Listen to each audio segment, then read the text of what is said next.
Assalamualaikum warahmatullahi wabarakatuh. Kembali lagi di podcast Sejarah. Sejarah itu asyik dan banyak amanat. Bagaimana kabar kalian semua? Semoga selalu bahagia ya dan dilindungi oleh Allah. Oh iya, namaku Fatia Irsalina Mujahidah. Aku adalah siswi dari SMA IT Nurul Fikri. Di podcast ini, aku akan mereview buku yang udah aku baca dengan judul Pribadi dan Martabat Buya Hamka, sesuai dengan teaser yang udah aku buat di Instagram. Kalian semua udah nonton cuplikannya kan? Yuk langsung dengerin podcastnya.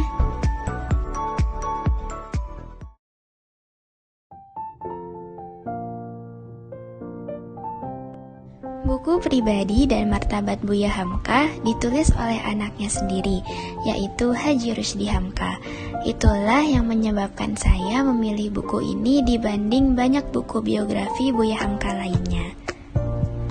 Dalam pengantarnya sendiri, Rusdi Hamka mengatakan bahwa buku ini bukanlah buku yang syarat akan data, melainkan kenang-kenangan seorang anak terhadap ayahnya yang baru meninggal. Meskipun subjektivitas tidak dapat dihindarkan karena merupakan sang anak sendiri, Rusdi Hamka menulis buku ini berdasarkan pengalaman real yang ia lakukan bersama ayahanda Buya Hamka, bukan berdasarkan cerita rekayasa maupun kebohongan. Sebagai awalan, buku ini diterbitkan di Jakarta Selatan oleh penerbit Naura. Penerbit Naura ini merupakan penerbit yang bergabung dalam penerbit Mizan. Buku ini diterbitkan pada tahun 2018 dan saat ini sudah memasuki cetakan yang pertama. Dari 386 halamannya, buku ini dibagi menjadi 3 bab, di mana bab pertama menjelaskan tentang latar belakang kehidupan Buya Hamka dari sejak kecil bersama ayahnya. Bab kedua menceritakan kehidupan semasa Buya Hamka berkeluarga, dan di sini merupakan bagian terserunya menurut saya, karena dikupas habis bagaimana rutinitas Buya Hamka sebagai ulama, pahlawan, ayah, sastrawan yang tak hentinya memukau saya hingga sekarang. Di buku ini juga terdapat lampiran-lampiran yang mengisahkan secara khusus peristiwa penting dalam kehidupan Buya Hamka. Jadi di bab-bab sebelumnya menceritakan tentang kehidupan sehari-hari Buya Hamka, sementara dalam buku ini merupakan khusus peristiwa penting dalam kehidupannya, seperti ketika berada dalam tahanan rezim Soekarno, ketika menjabat sebagai Ketua Umum Majelis Ulama, surat pribadi kepada Presiden Soeharto, karya Hamka ketika masih 17 tahun, hingga coret-coretan kecil Buya Hamka. Buku ini memang lengkap sekali, mengupas habis semasa Buya Hamka masih berumur 3 tahun di pangkuan ibunya, saat masih belajar bersama ayahnya, hingga Buya Hamka wafat dengan segudang prestasinya. Buya Hamka semasa 3 tahun sudah dibiasakan oleh ayahnya, Abdul Karim Amrullah atau yang saat itu biasa dipanggil Haji Rasul, untuk selalu mengikuti rapat dan diskusi untuk memikirkan Muhammadiyah ke depannya.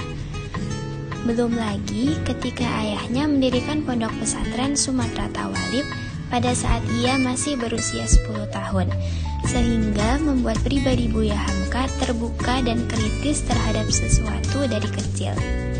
Hal ini yang perlu kita contoh bahwa pribadi besar tidak lahir sendirinya, melainkan butuh proses pembelajaran yang sangat panjang. Semasa Buya Hamka berumur 16 tahun, ia pergi ke Yogyakarta untuk berguru kepada H.O.S. Cokro Aminoto. Dari sana ia bisa belajar perbandingan antara pergerakan politik Islam, yaitu antara Syarikat Islam Hindia Timur dan gerakan sosial miliknya, yaitu Muhammadiyah. Masa remaja Buya Hamka dihabiskan untuk menimba ilmu untuk meneruskan perjuangan ayahnya. Tak heran, Buya Hamka ditunjuk untuk memimpin Muhammadiyah Padang Panjang di usia 17 tahun, menggantikan ayahnya yang memegang Muhammadiyah pada tingkat yang lebih tinggi. Hal ini menunjukkan bahwa kepemimpinan dan wibawa Buya Hamka sudah lahir sejak kecil. Dari organisasi Islam Muhammadiyah, ia belajar banyak hal yang membuatnya semakin aktif ke depannya. Ia memegang jabatan Ketua Taman Pustaka dan Ketua Tabligh di usia yang belum memasuki 20 tahun. Menginjak 21 tahun, Buya Hamka menikah dengan Siti Raham yang berusia 15 tahun pada saat itu. Dan seperti yang biasa kita dengar, bahwa di balik kesuksesan seorang laki-laki ada wanita hebat di sampingnya, bukan di belakangnya. Dari pernikahan tersebut, lahirlah 10 anak, salah satunya adalah Rushdie Hamka. Yang menarik menurut saya, Buya Hamka selalu memiliki anak ke-11, bukan berasal dari murni anaknya sendiri, melainkan Buya Hamka selalu mengangkat satu anak angkat yatim, dan menamakannya anak ke-11. Anak ke-11 tidak hanya berjumlah satu, ada banyak, dan selalu diberi dengan nama masing-masing dari Buya Hamka. Menariknya, ada satu anak yang ia beri nama dengan nama ia sendiri, yaitu Hamka. Beliau berharap agar ia bisa meneruskan dakwahnya juga, selain anak-anaknya. Ia melakukan ini berharap untuk meraih ridho Allah semata, bahwa barang siapa yang menyayangi anak yatim, maka akan dekat dengan Rasulullah kelak di surga. Dari apa yang dipaparkan Rushdie Hamka dalam buku ini, dapat saya ketahui bahwa Buya Hamka sangat humoris bersama keluarganya. Buya Hamka sering melontarkan canda yang di dalamnya tetap mengandung ilmu. Buya Hamka juga sering berpantun di hadapan istri dan anak-anaknya, sehingga gelak tawa tak pernah kosong di dalam rumah kecilnya. Dalam perjalanan bersama kawannya, Buya Hamka juga suka melontarkan lelucon berupa pantun dan pepatah. Meskipun demikian, Buya Hamka juga mudah sekali berganti menjadi menangis. Bukan karena manusia, tetapi ketika mengingat hadis Rasul dan posisinya sebagai hamba di mata Allah. Pada 1950, Buya Hamka memulai karir sebagai pegawai Kementerian Agama, yang ketika itu menterinya dijabat oleh Kiai Haji Wahid Hasyim.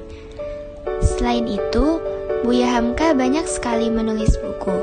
Di antaranya ada Tasawuf Modern, Falsafah Hidup, Tenggelamnya Kapal Van der Wijk, Di Bawah Lindungan Ka'bah, dan masih banyak lagi. Ada juga buku yang ditulis berdasarkan inspirasi ketika melakukan perjalanan. Seperti ketika di Amerika, Buya Hamka menulis buku yang berjudul 4 Bulan di Amerika. Ketika pergi ke Mesir, Buya Hamka menulis yang berjudul Mandi Cahaya di Tanah Suci, di tepi Sungai Dajlah, dan dari lembah Sungai Nil. Kegiatan lain sekitar tahun 50-an, Buya Hamka menjadi dosen perguruan tinggi Islam, antara lain Universitas Islam Jakarta, Perguruan Tinggi Agama Islam Nasional Yogyakarta, Universitas Muhammadiyah Padang Panjang, dan Universitas Muslim Ujung Pandang. Buya Hamka juga aktif dalam kebudayaan. Ia menjadi anggota Lembaga Kebudayaan Nasional bersama Profesor Bahdar Johan, Muhammad Yamin, tokoh Taman Siswa, dan cendekiawan lainnya. Itu tadi dalam dunia sastra dan kebudayaan. Sementara dalam dunia perpolitikan, Buya Hamka tergabung dalam Partai Masyumi. Ia juga terpilih menjadi anggota konstituante dalam pemilihan umum 1955. Buya Hamka juga diberikan 4 kali kepercayaan untuk berpidato dalam sidang umum pembuat Undang-Undang Dasar. Di masa pemerintahan Soeharto, Buya Hamka sering diundang untuk mengisi kajian di Masjid Istana Negara, disaksikan oleh banyak perwira negara lainnya. Ia disegani kawan maupun lawan, karena Buya Hamka mempunyai satu hal yang ditanamkan pada anak-anaknya, yaitu muru'ah.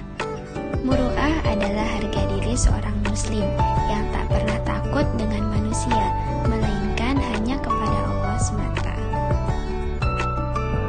Dengan prinsip ini, ia tetap memaafkan Pramudia yang tergabung dengan Lekra yang membakar habis karya Buya Hamka, yaitu tenggelamnya kapal Van der Wijk. Ketika anaknya mengingatkan tentang Pram, Buya Hamka sudah tidak marah lagi meskipun harga dirinya pada saat itu diinjak-injak karena tuduhan Lekra yang tidak benar. Dengan muruah ini pula, ia masih tetap bisa berkarya dalam penjara rezim Soekarno. Ia berhasil membuat tafsir Al-Azhar, salah satu karya besarnya yang masih digunakan hingga sekarang. Di akhir hayatnya, Buya Hamka menjabat sebagai Ketua Majelis Ulama Indonesia. Buya Hamka meninggal di usia 73 tahun karena komplikasi penyakit kencing manis, gangguan jantung, radang paru-paru, dan gangguan pada pembuluh darah.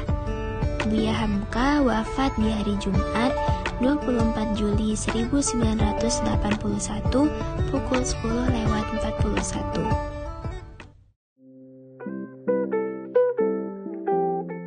Nah, itu tadi review dari buku yang berjudul Pribadi dan Martabat Buya Hamka. Meskipun aku udah kasih review, aku saranin kalian untuk membaca buku ini. Ceritanya benar-benar lengkap dan di bab terakhir ada lampiran tulisan tangan Buya Hamka dalam majalahnya.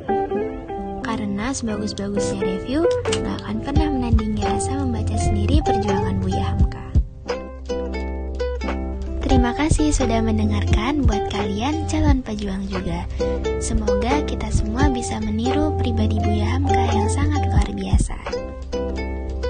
Jangan lupa bagikan ini ke teman-teman kalian agar energi positif bisa mengalir ke semuanya. Mohon maaf apabila terdapat kesalahan kata. Wassalamualaikum warahmatullahi wabarakatuh.